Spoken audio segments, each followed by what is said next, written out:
In today's video, I wanted to talk about the Los Angeles Clippers because I think that a lot of the NBA community is sleeping on this team going into the next NBA season because they're going to finally have Kawhi Leonard come back and rejoin this team, and I think that I would go as far as saying they could possibly be the very best team in the Western Conference next year and definitely be back to being title contenders. The history of the Clippers over the last really 3 or 4 years has been interesting. They've kind of gone back and forth from being a mediocre but solid team with good role players and defense, and a championship contending team with superstars that hasn't lived up to it because of, in 2020, their chemistry issues and Paul George just being awful in the bubble. And then in 2021, they probably were the best team in the Western Conference that year, but then Kawhi had the knee injury in the second round and they weren't able to beat the Phoenix Suns in the Western Conference Finals. But now going into the 2022 and 23 season, they have Kawhi Leonard coming back. They've made a couple additions in the offseason. They have a great deep team that wasn't able to squeak into the playoffs last year, but we saw how good of depth they have and role players they have, and if they're able to stay fully healthy this year, especially their two main stars in Kawhi and Paul George, I think this team could have what it takes to go all the way and finally live up to their full potential. So let's get into the analysis on why the Clippers could be one of, if not the best teams in the Western Conference this year, and definitely title contenders. The first thing I want to talk about is how good of a duo Kawhi Leonard and Paul George can really be. And we've seen this duo be on the same team now for almost 3 years, but we really have never seen their full potential together as a duo, fully healthy for a full season. If that can finally happen this year, the Clippers are going to be a dangerous team. I think people really forget how good Kawhi Leonard really is. I would stick to this until the day that I'm no longer an NBA fan, which will probably be the day I die. Kawhi Leonard is one of the most underappreciated and underrated players of all time. And people just don't understand just how good he is because he's not really a player that gets a ton of attention by the media compared to some of the other stars. And I'm not going to go into this huge rant about Kawhi because I am really passionate about this topic, but bottom line, he's a top 5 player in the league easily when fully healthy, and I think he still will be. He is coming off of an injury, but he's a very automatic player. He's still relatively young compared to some of the other superstars in the league, and I think that he will come back and be a top 5 talent in this league again. People forget just how dominant he was in the last time we saw him play, which was the 2021 playoffs. He was literally the best player in the league at this time, and no one was talking about it. In the 2021 playoffs, before he suffered that knee injury, he was averaging about 30.5 points per game on an incredible 57% from the field, 39% from 3, and almost a 67.5% true shooting, which is way above the league average. And in the first round series that year against the Dallas Mavericks, he actually became the first player since Shaq in 2000 in the 2000 playoffs to have a playoff series averaging over 30 points per game on 60% shooting from the field.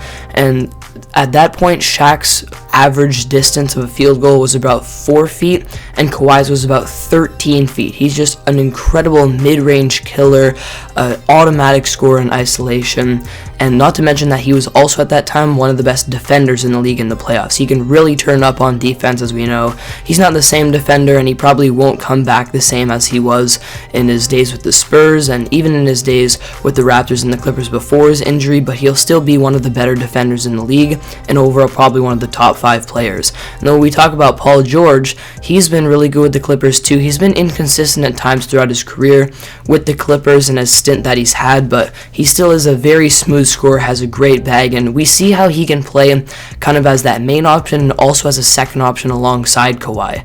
In the 2021 season, he shot over 40% from 3 with Kawhi Leonard when they were playing together, and basically he was really more of that off-ball kind of player, and we've seen that he can play both roles and also provide a lot defensively.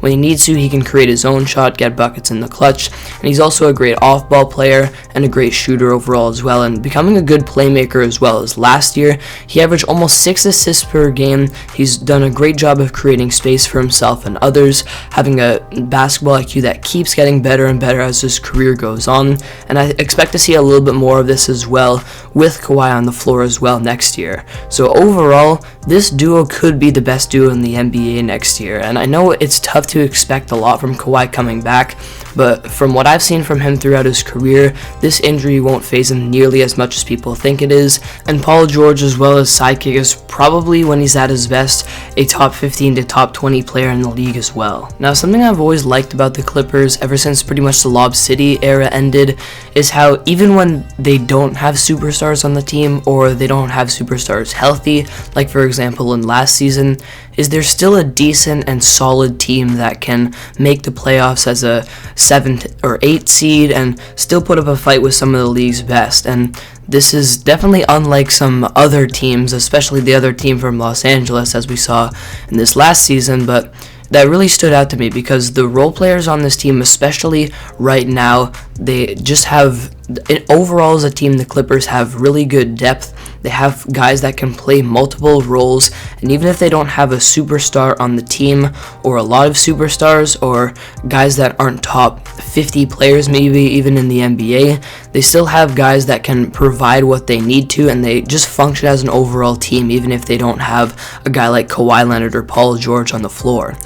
What stands out for me is a guy like Reggie Jackson, who I think is one of the most underrated players in the NBA. He's going to be able to run the offense, create his own shot a lot of the time, be a good shooter, a good facilitator and playmaker. And now they've added John Wall as well, who is definitely not the same player that he used to be. He's not going to be that explosive, very quick player that we're used to seeing of prime John Wall, as we saw last year with the Rockets. He's definitely slowing down, but he is going to provide some good veteran presence for this team, and again, be a really good playmaker. He's really been up there in the assist totals year in and year out, and that's really the main point in his game and the focal point of his game, and he's going to provide a lot of that for the Clippers because they kind of did need that, and now they have two solid point guards in Reggie Jackson and John Wall, which is a box they didn't check back in both 2020 and 2021, so now they have that. And this Clippers team also has just amazing overall depth, like I mentioned, and really good spacing and shooting.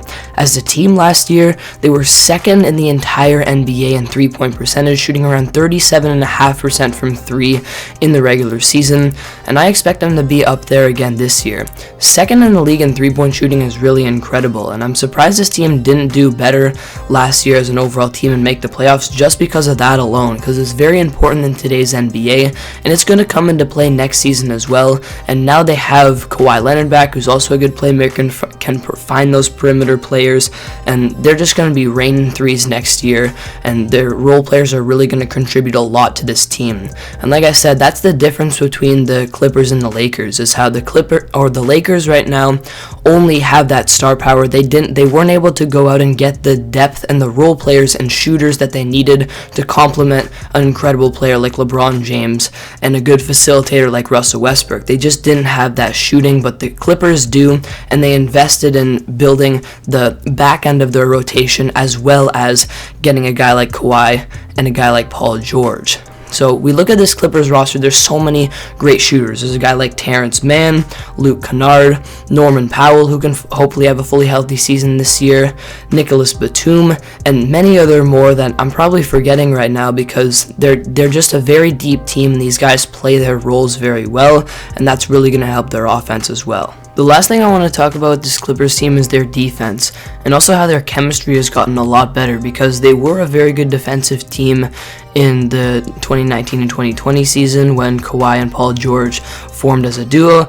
They were 5th in the league in the regular season in defensive rating, but something was a little off about their defense. On paper, that team was supposed to be the best defensive team in the league because of how many good and talented defenders they had, but they weren't quite, and they struggled in the playoffs too, especially against the Nuggets, because they just didn't have that team chemistry yet, and as a defensive unit, as a team, they weren't really there. And that year in the bubble, the Lakers were that team. In their series against the Nuggets, they went into that with a plan on how to guard Nikola Jokic and contain the overall offense of that team. And I think that as the years have gone by with the Clippers, and they've been through a lot with the Kawhi injury and both Kawhi and Paul George being in and out of the lineup all the time, but I think really that their chemistry has gotten better. Their rotations on defense are a lot better. Their communication and their function as an overall unit just looks a lot better. And last year they ranked 8th in the league in defensive rating with a 109.5 defensive rating, and I think that's going to go into the top 5 once again this year. And like I said multiple times on the channel, you need a top 10 defense to win a championship, and the Clippers have checked that box off along with a lot of other boxes that you need to be considered either a championship contending team or a super team. And the Clippers could be at that point because they have their superstar, they have good spacing and shooting and good depth, and I think they're really going to have a great defense this year, probably in the top 5, because Kawhi's coming back. Like I've said, he's not going to be probably the same defender that we've seen him before in his career, but he's still going to be a pretty good lockdown guy. They have good individual defenders, they have a good interior defending team, they have good rim protection, they're good on rotations, and like I said, their chemistry is getting better, and this core has been together now a little bit, and their role players have gotten used to each other, and overall I think their chemistry is going to be a lot better, and they could just really be a good defensive team overall in 2022 and 2023. So there you have it. That's my analysis on the Clippers. This is why you shouldn't sleep on this team going into next NBA season. They check off a lot of the boxes. Kawhi and Paul George are going to be an incredible superstar duo. They have great depth, good spacing and shooting offensively, good offensive flow, and a great overall defensive team. The Clippers could definitely be the best team in the Western Conference, at least in the regular season, and I would not be surprised at all to see the success trickle into the playoffs this year for this team as well. The key for them is staying healthy. They haven't been able to do it before, but at some point they're going to have to, and if they do, I think this could be the year for them. Thank you guys for watching today's video. Comment down below your thoughts on the Clippers going into the next NBA season, and I'll see you all next video.